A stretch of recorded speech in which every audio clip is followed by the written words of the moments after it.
The Great Controversy, Chapter 30. Enmity between man and Satan. I will put enmity between thee and the woman, and between thy seed and her seed. It shall bruise thy head, and thou shalt bruise his heel. The divine sentence pronounced against Satan after the fall of man was also a prophecy, embracing all the ages to the close of time, and foreshadowing the great conflict to engage all the races of men who should live upon the earth. God declares, I will put enmity. This enmity is not naturally entertained. When man transgressed the divine law, his nature became evil, and he was in harmony and not at variance with Satan. There exists naturally no enmity between sinful man and the originator of sin. Both became evil through apostasy. The apostate is never at rest, except as he obtains sympathy and support by inducing others to follow his example.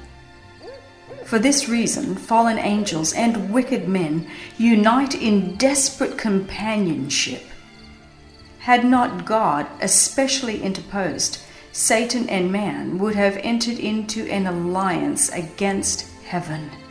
And instead of cherishing enmity against Satan, the whole human family would have been united in opposition to God. Satan tempted man to sin, as he had caused angels to rebel, that he might thus secure cooperation in his warfare against heaven. There was no dissension between himself and the fallen angels as regards their hatred of Christ, while on all other points there was discord. They were firmly united in opposing the authority of the ruler of the universe. But when Satan heard the declaration that enmity should exist between himself and the woman, and between his seed and her seed, he knew that his efforts to deprave human nature would be interrupted, that by some means man was to be enabled to resist his power. Satan's enmity against the human race is kindled because through Christ they are objects of God's love and mercy. He desires to thwart the divine plan for man's redemption, to cast dishonor upon God by defacing and defiling his handiwork. He would cause grief in heaven and fill the earth with woe and desolation. And he points to all this evil as the result of God's work in creating man. It is the grace that Christ imparts in the soul which creates in man enmity against Satan. Without this converting grace and renewing power, man would continue the captive of Satan, a servant ever ready to do his bidding. But the new principle in the soul creates conflict where hitherto there had been peace. The power which Christ imparts enables man to resist the tyrant and usurper. Whoever is seen to abhor sin instead of loving it, whoever resists and conquers those passions that have held sway within, displays the operation of a principle wholly from above.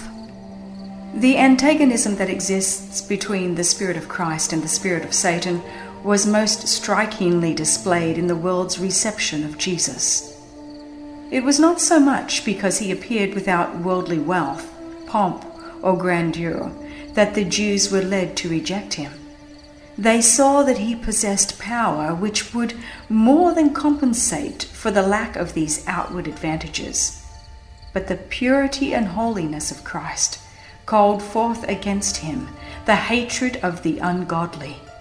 His life of self-denial and sinless devotion was a perpetual reproof to a proud, sensual people.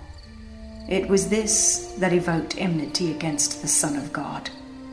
Satan and evil angels joined with evil men.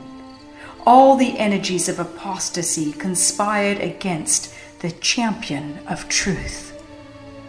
The same enmity is manifested toward Christ's followers as was manifested toward their master. Whoever sees the repulsive character of sin and in strength from above resists temptation, will assuredly arouse the wrath of Satan and his subjects. Hatred of the pure principles of truth, and reproach and persecution of its advocates will exist as long as sin and sinners remain. The followers of Christ and the servants of Satan cannot harmonize. The offense of the cross has not ceased. All that will live godly in Christ Jesus shall suffer persecution. Satan's agents are constantly working under his direction to establish his authority and build up his kingdom in opposition to the government of God. To this end, they seek to deceive Christ's followers and allure them from their allegiance. Like their leader, they misconstrue and pervert the scriptures to accomplish their object.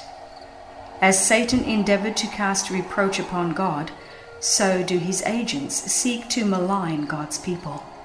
The spirit which put Christ to death moves the wicked to destroy his followers. All this is foreshadowed in that first prophecy.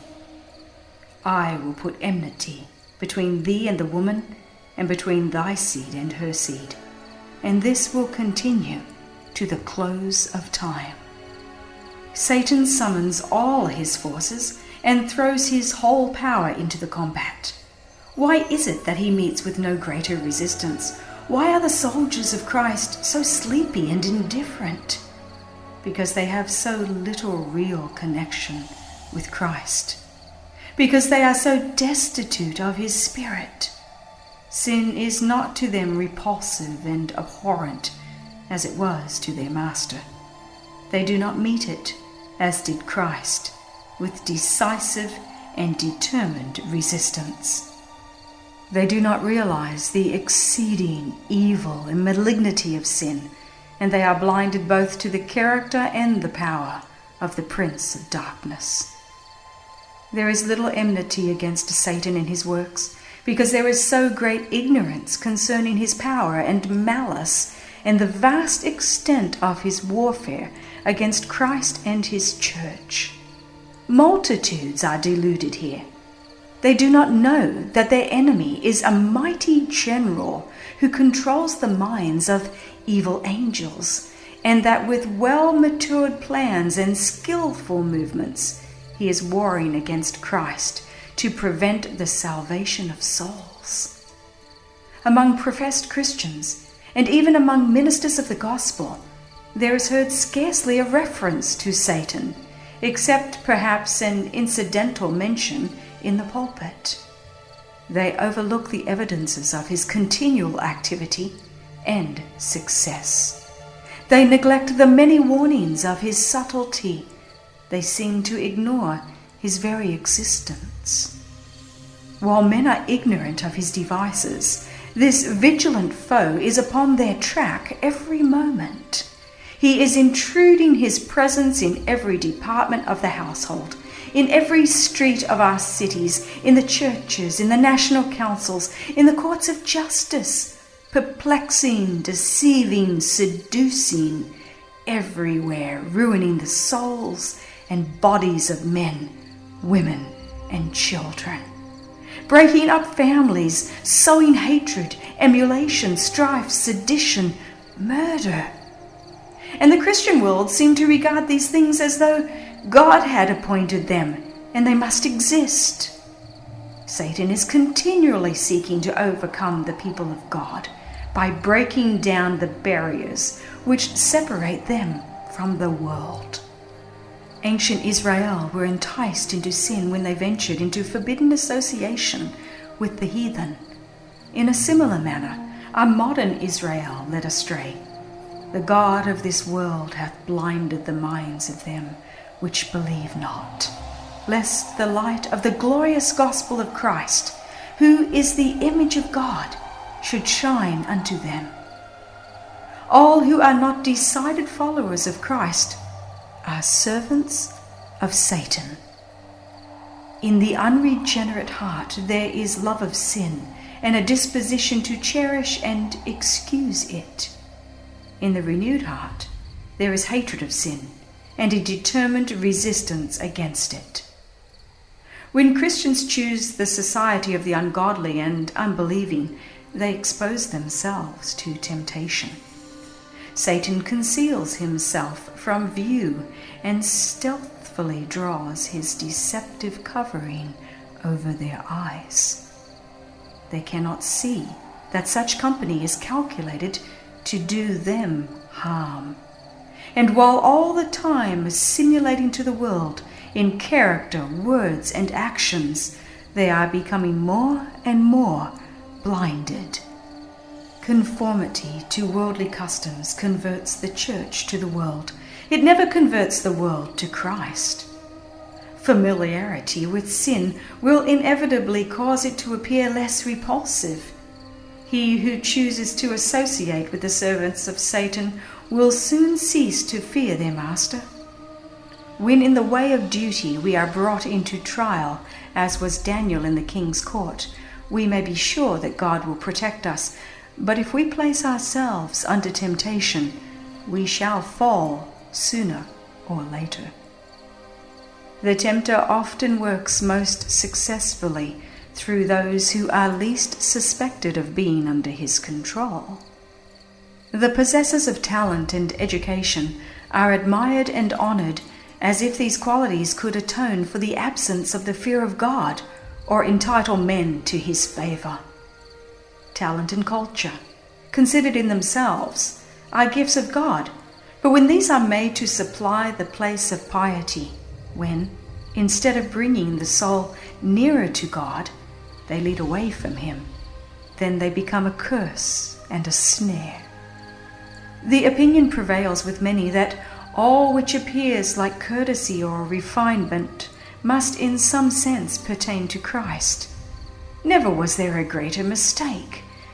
These qualities should grace the character of every Christian, for they would exert a powerful influence in favor of true religion, but they must be consecrated to God, or they are a power for evil.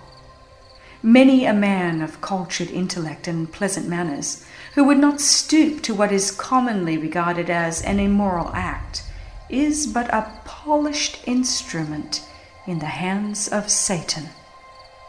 The insidious, deceptive character of his influence and example renders him a more dangerous enemy to the cause of Christ than are those who are ignorant and uncultured.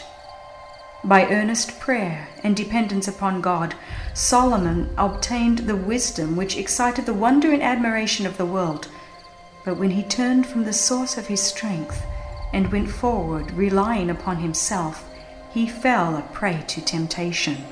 Then the marvelous powers bestowed on this wisest of kings only rendered him a more effective agent of the adversary of souls. While Satan is constantly seeking to blind their minds to the fact, let Christians never forget that they wrestle not against flesh and blood, but against principalities, against powers, against the rulers of the darkness of this world, against wicked spirits in high places. The inspired warning is sounding down the centuries to our time. Be sober, be vigilant, because your adversary, the devil, as a roaring lion, walketh about, seeking whom he may devour. Put on the whole armor of God, that ye may be able to stand against the wiles of the devil. From the days of Adam to our own time, our great enemy has been exercising his power to oppress and destroy. He is now preparing for his last campaign against the church. All who seek to follow Jesus will be brought into conflict with this relentless foe. The more nearly the Christian imitates the divine pattern, the more surely will he make himself a mark for the attacks of Satan. All who are actively engaged in the cause of God, seeking to unveil the deceptions of the evil one and to present Christ before the people, will be able to join in the testimony of Paul, in which he speaks of serving the Lord with all humility of mind, with many tears and temptations. Satan assailed Christ with his fiercest and most subtle temptations, but he was repulsed in every conflict. Those battles were fought in our behalf. Those victories make it possible for us to conquer. Christ will give strength to all who seek it. No man, without his own consent, can be overcome by Satan. The tempter has no power to control the will or to force the soul to sin. He may distress, but he cannot contaminate. He can cause agony, but not defilement. The fact that Christ has conquered should inspire his followers with courage to fight manfully the battle against sin and Satan.